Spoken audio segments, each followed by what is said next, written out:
താരിഫുകളും ഉപരോധങ്ങളുമായി ഇന്ത്യയും ചൈനയും ഭീഷണിപ്പെടുത്താൻ ശ്രമിക്കരുതെന്ന് റഷ്യൻ പ്രസിഡന്റ് വ്ളാഡിമിർ പുടിൻ അമേരിക്കയ്ക്ക് മുന്നറിയിപ്പ് നൽകി. ഇന്ത്യയോടും ചൈനയോടും നിങ്ങൾ അങ്ങനെ സംസാരിക്കരുതെന്നും ഷാങ്ഹായ് ഉച്ചകോടിയിൽ പങ്കെടുത്ത ശേഷം മാധ്യമങ്ങളോട് സംസാരിക്കവേ പുടിൻ പറഞ്ഞു. ഇന്ത്യയും ചൈനയും തീരുവകളും ഉപരോധങ്ങളും ഉപയോഗിച്ച് അമേരിക്കയെ ഭീഷണിപ്പെടുത്താൻ ശ്രമിക്കരുതെന്ന് Russian president Vladimir Putin Shanghai ഉച്ചകോടിയിൽ പങ്കെടുത്ത ശേഷം മാധ്യമങ്ങളോട് സംസാരിക്കവെയാണ് പുടിൻ മുന്നറിയിപ്പ് നൽകിയത്. രണ്ട് ഏഷ്യൻ ശക്തികൾക്കുമേൽ ചുമത്തുന്ന വ്യാപാര സമ്മർദ്ദത്തെ അഭിസംബോധന ചെയ്തുകൊണ്ട് ഇന്ത്യയും ചൈനയും സാമ്പത്തിക ഭീമന്മാരാണെന്നും അവരെ അവഹേളിക്കുന്ന രീതിയിൽ സംസാരിക്കരുതെന്നും അദ്ദേഹം പറഞ്ഞു.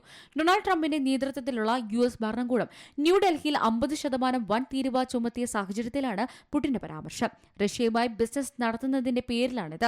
ഇന്ത്യയും ചൈനയും പങ്കാളികൾ എന്നാണ് പുടിൻ വിശേഷിപ്പിച്ചത്. US താരിഫ് നയം ഈ രാജ്യങ്ങളുടെ നേതൃത്വത്തെ ദുർബലപ്പെടുത്താനുള്ള ശ്രമമാണെന്നും അദ്ദേഹം പറഞ്ഞു. കോടിക്കണക്കിന് ജനങ്ങളുള്ള ഇന്ത്യയും ശക്തമായ സാമ്പത്തിക ശക്തിയായ ചൈനയും പോലുള്ള രാജ്യങ്ങൾക്കുമേൽ അവരുടേതായ ആഭ്യന്തര രാഷ്ട്രീയ സംവിധാനങ്ങളും നിയമങ്ങളുമുണ്ട്. ഒരാൾ നിങ്ങളെ ശിക്ഷിക്കാൻ പോവുകയാണെന്ന് പറയുമ്പോൾ ഈ വലിയ രാജ്യങ്ങളുടെ നേതൃത്വം എങ്ങനെ പ്രതികരിക്കുമെന്ന് നിങ്ങൾ ചിന്തിക്കണം.